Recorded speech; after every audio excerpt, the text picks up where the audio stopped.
Welcome to Music History Monday for August 14th, 2023. I'm Bob Greenberg, and the title for today's podcast is Worst Timing Ever. If you haven't already, please consider joining me on my subscription site at patreon.com/Robert Greenberg Music, where I blog, vlog, podcast, pontificate, review, and bloviate 4 to 6 times a week.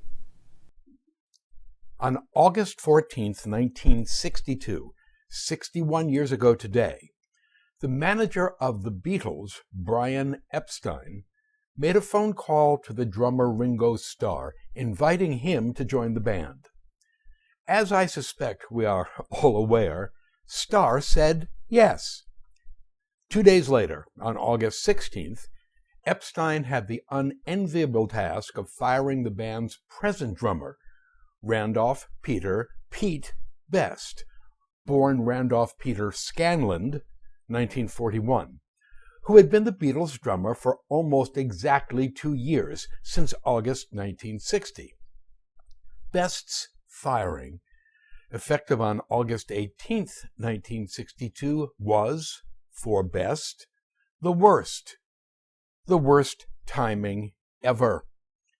17 days later, on September 4th, 1962, a reconfigured Beatles with Ringo Starr as drummer recorded their first #1 hit and went from nobodies to superstars in the span of a few weeks. Pete Best, born 1941. Peter Best was born on November 24th, 1941, in Madras, which was then part of British India. His father, a marine engineer named Donald Peter Scanland, died during World War II. Pete's mother, Mona, went on to marry a British officer from Liverpool named Johnny Best, with whom she had a second son, this one named Rory. In 1945, the Best family returned to Britain on the MV Georgic, the last British troop ship to leave India. It docked in Liverpool on December 25th, 1945. It was in Liverpool that Pete Best grew up. Writes the Beatles biographer Mark Lewison, quote, "Pete grew up a strong, muscly lad, exceptional at sports and carrying no excess weight, eminently capable of taking care of himself in a physical confrontation, which in Liverpool could always happen at any moment. He was also handsome and knew it." Unquote. At the age of 17 or so, Pete Best showed some interest in the drums. His mother, Mona, who was running a club called the Casbah Coffee Club in her basement — it was a large basement — was thrilled that Pete had expressed interest in anything. She hurried down to Rushworth and Draper's music store and bought her son, quote, "a smart-looking premier kit in blue mother of pearl," unquote. Being a rank beginner as a drummer never stopped Pete Best, nor has it ever stopped any wannabe rock and roller, and he organized a band called the Blackjacks. Having a doting mother who owns a nightclub never hurts when it comes to bookings, and it didn't hurt the Blackjacks, amateurish though they were. It was at his mother's Casbah Coffee Club that Pete Best also met the local talent, including an up-and-coming band called the Quarrymen, which featured Paul McCartney, John Lennon, and George Harrison. In the spring of 1960, the Quarrymen changed their name to the Beatles, and a couple of months later, their first manager, Alan William, secured the band an extended gig in Hamburg, Germany. There was a problem, though. The Beatles, consisting of McCartney, Lennon, and Harrison, were without a drummer. Paul McCartney was tasked with finding one. McCartney knew Best through the Casbah, and he knew that Best had one very important thing going for him. He actually owned a set of drums. McCartney also heard, as he later stated in an interview, that Pete Best's female fans considered him as being, quote, mean, moody, and magnificent, unquote. A James Dean / Marlon Brando-like trifecta that convinced McCartney that Pete Best would be a good match for the Beatles. Garbage in, garbage out. Sadly, Pete Best wasn't much of a drummer when he joined the Beatles in Hamburg, and he wasn't much of one when they returned from Hamburg 2 years later, in 1962. By 1962, almost everyone associated with the Beatles, except their manager, Brian Epstein, 1934 to 1967, wanted Best to make like a tree and leave. Nevertheless, had Pete Best been a little better, had he been willing to grow out his hair like McCartney, Lennon, and Harrison, had he spent some off time schmoozing with the other 3 band members, if, in a phrase, he had made any attempt to behave like a member of the band, he might have lasted a bit longer. And had he managed to last just a bit longer, he might today be a household name instead of being an object lesson in failure, because the Beatles caught fire just weeks after his departure. How many different ways can we say, bummer, dude? Bummero, bummerissimo, bummerski, bummer. I would suggest that the next time any one of us suffers a professional reversal, a disappointment, or even, heaven forbid, a firing, let us count our blessings that, in fact, we are not Randolph Peter Best, and that we have not had to spend our lives explaining our firing to an endlessly curious world.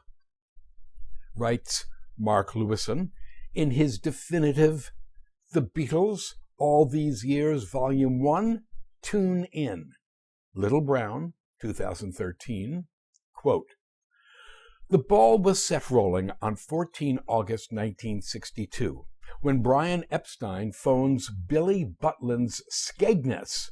It was a seaside resort / holiday camp on Britain's East Coast, where Ringo was playing with a band called the Hurricanes, and asked for Ringo Starr to be paged over the public address. It was the summons Ringo had been waiting for, and the details remained fresh in his memory when he was asked about it in New York 2 years later. We quote Ringo, "Brian Epstein phoned me up on a Tuesday and said, 'Would you like to join the Beatles?' I said, 'Yeah.'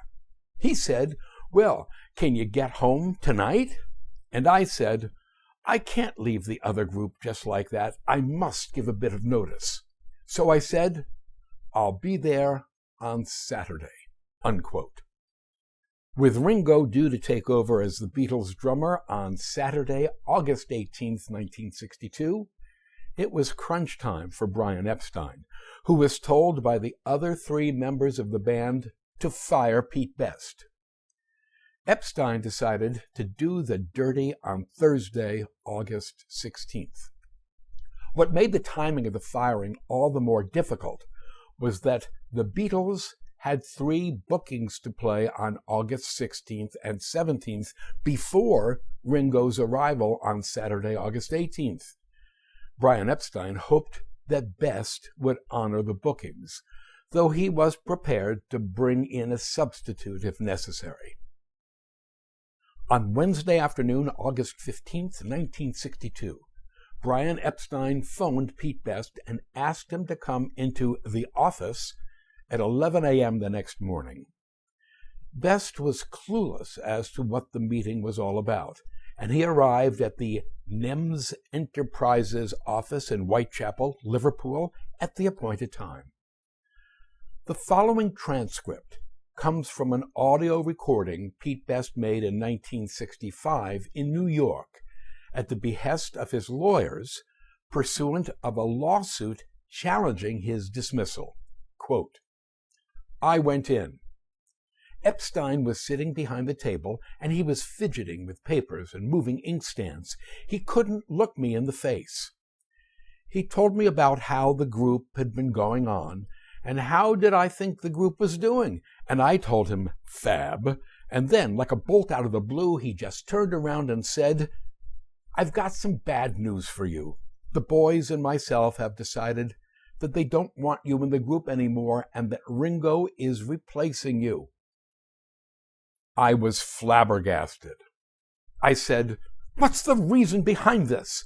And he said, mainly because they think you're not a good enough drummer, and also because EMI Studios' George Martin, who parenthetically would become the Beatles' famed record producer, the so-called fifth Beatle, said, the drummer isn't good enough, unquote.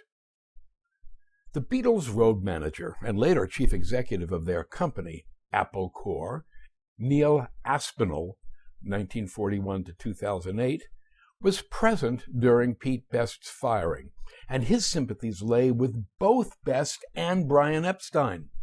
As for Best, Aspinall admired the way he took the news. Quote, he said that if the three other Beatles didn't want him in the group, then he would go. He had a contract with them and could have insisted on staying, unquote. As for Brian Epstein, Aspinall later said, quote, none of this was Brian's fault. I don't think he wanted to get rid of Pete, and for our information, Epstein didn't want to get rid of Pete. It was John, Paul, and George, and they kept right out of it and made him do their dirty work, unquote. Finally, as the meeting drew to a close, Brian Epstein asked Best if he would stay on through Thursday and Friday, August 16 and 17, and play the 3 gigs still on the schedule. Pete Best initially said he would, but in the end, he did not. A drummer named Johnny Hutchinson of the Big Three was rushed in as a substitute. You know, we can't really blame Best for deciding not to play with the Beatles after his firing. He was mortified by it all and deeply hurt by what he perceived as McCartney's, Lennon's, and Harrison's cowardice in how the matter was handled. Best later said, quote, I knew the Beatles were going to go places. I knew we were going to be a chart group, and to be kicked out on the verge of it actually happening upset me a great deal. And the fact that they weren't at the dismissal hurt me a lot more. It was vicious and backhanded, and I felt like putting a stone round my neck and jumping off the pier head, unquote. The news of Pete Best's firing reverberated across Liverpool's club scene like a cannon shot. Of all the Beatles, Pete Best was considered the best looking and the most charming, and for his many fans, primarily the fawning teeny boppers who stuck to the band like gum to the bottom of your high tops, Best's sacking was unbelievable and unforgivable. Instantly, the rumor mill snapped into full gear, powered by the unalloyed rage of teenaged girls. One of them, Liz Tibbet Roberts, recalled, quote, it was all rumor. One word going round was that Pete wasn't good enough for them. Another said he was just so handsome that they got rid of him out of pure jealousy. Rumors just start, and it never dawned on 15-year-olds to stop and say, yes, but how do you know that? You just took it all up like a sponge, then unwittingly spread it, unquote. Those teenage girls included one Joan McCalden, quote, we heard they got rid of Pete because Paul was jealous of the adulation he got, unquote. According to Beryl Johnson, quote, we heard Paul wanted Pete out because he didn't fit in, because he never went around with them, unquote. Remembered Margaret Chillingworth, quote, my friends and I heard Brian Epstein got rid of him, so we hated Brian for that. The reason was that Pete was so nice-looking the others were jealous. This was the whisper going around. We didn't know one drummer from the next, whether he was good or not, so we automatically assumed it had to be jealousy, unquote. But Paul McCartney, John Lennon, and George Harrison did indeed know one drummer from the next, and therein lay the problem. Sayonara Pete. Earlier in this post, I briefly indulged in some speculation regarding Pete Best's abilities as a drummer and how they affected his longevity, or should we say shortivity, in the group. Here's what I wrote. Quote, had Best been a little better, he might have lasted a bit longer, unquote. But unfortunately, Pete Best wasn't a little better, and in the end, that was the issue. John Lennon went on to claim that Pete Best was asked to join the group in August of 1960 because they were headed to Hamburg to perform. They desperately needed a drummer, and Best was the only one available. To quote Lennon, "We were pretty sick of Pete Best because he was a lousy drummer, you know? By the time we'd rolled back from Germany, we'd trained him to keep a stick to keep going up and down at 4 in the bar. He couldn't do much else. He never improved, you know? We were always going to dump him when we could find a decent drummer," unquote. That decent drummer John Lennon talks about turned out to be one Richard Starkey, Ringo Starr, who the Beatles heard often in Liverpool, and who not infrequently sat in with the group. According to Paul McCartney, quote, "The truth was, we just kind of fell in love with Ringo's drumming. Ringo was in another band, and we had Pete, and we were working, and we used to see this other band. We said, God, that drummer's good. And one night Pete couldn't do it, and Ringo sat in for him. And we all just went, gasp. Behind us was this powerhouse and this person who was taking care of the job. And we went, oh dear," unquote. George Harrison echoed Paul's sentiment, saying, quote, "Ringo kept sitting in with the band, and every time Ringo sat in with the band, it just seemed like this was it," unquote. George Martin, 1926 to 2016. In fact, the Beatles were left with little choice regarding the firing of Pete Best. On June 6, 1962, the Beatles, with Pete Best on drums, sat down in Studio 2 at London's Abbey Road Studios to record a test session for their new producer, George Martin. It had taken them years to get to this point, and individually and collectively, they understood that their future was riding on the session. Martin liked everything he heard except the drumming, which was simply not up to professional snuff. Years later, he remembered, quote, "The drums, which are really the backbone of a good rock group, didn't give the boys enough support. They needed a good solid beat, and I said to Brian Epstein, look, it doesn't matter what you do with the boys, but on record, nobody need know. I'm going to use a hot drummer." Brian said, "Okay, fine." I felt guilty because I felt maybe I was the catalyst that had changed Best's life, unquote. What George Martin proposed doing was to bring in session drummers for the purposes of recording. But McCartney, Lennon, and Harrison were completely against the idea, and rightly so. They wanted to record with a drummer who was an integral part of the band, someone who had a vested interest in the future of the band, someone who knew the band's material and his bandmates, someone whose talent as a performer matched that of the other three musicians. Alas, George Martin's fears that he would become the catalyst that changed Pete Best's life were accurate. whether or not we approve of the way it was done.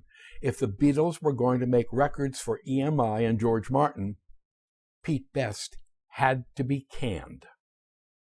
Postscript. On September 4th, 1962, just 21 days after Ringo Starr was offered the job as the drummer, the Beatles made their first studio recordings with Ringo on drums at London's Abbey Road Studios. Out of the 6 songs they rehearsed and recorded, the Beatles' producer George Martin eventually chose 2 originals for that first release: Paul McCartney and John Lennon's Love Me Do on side A, and McCartney's P.S. I Love You on side B. For our information, there are today 3 different versions of Love Me Do available to be heard. First, there is the demo version recorded with Pete Best on June 6, 1962. Even though Best's playing on this session got him fired, that demo version was issued in 1995 on the Beatles Anthology Volume 1. The second version, recorded on September 4, 1962, with Ringo Starr on drums, was used for the original first pressing of Parlophone's 45 RPM single. However, on September 11, 1962, a week after Ringo's first session, the Beatles recorded Love Me Do for a third time, this time with the session drummer Andy White on drums and Ringo Starr playing the tambourine. Okay, to the point. Framed as a question, how'd the 45 RPM of Love Me Do? It went to the top of the charts, number 1 in the US of A, and made platinum. It was an amazing debut, and the Beatles never looked back, amassing a total of 20 number 1 songs on the Billboard Hot 100 chart between 1964 and 1970, which is still a record. For our information, Mariah Carey stands at number 2 with 19 number 1s, Elvis Presley at 3rd with 18, and Rihanna a distant 4th with 14. For Pete Best, at least, a painful fact. The Beatles would almost certainly not have accomplished what they did had their drummer remained Pete Best. Thank you. To sample and download one or all of my many courses on subjects musical produced by the Great Courses/The Teaching Company, please visit my website at robertgreenbergmusic.com.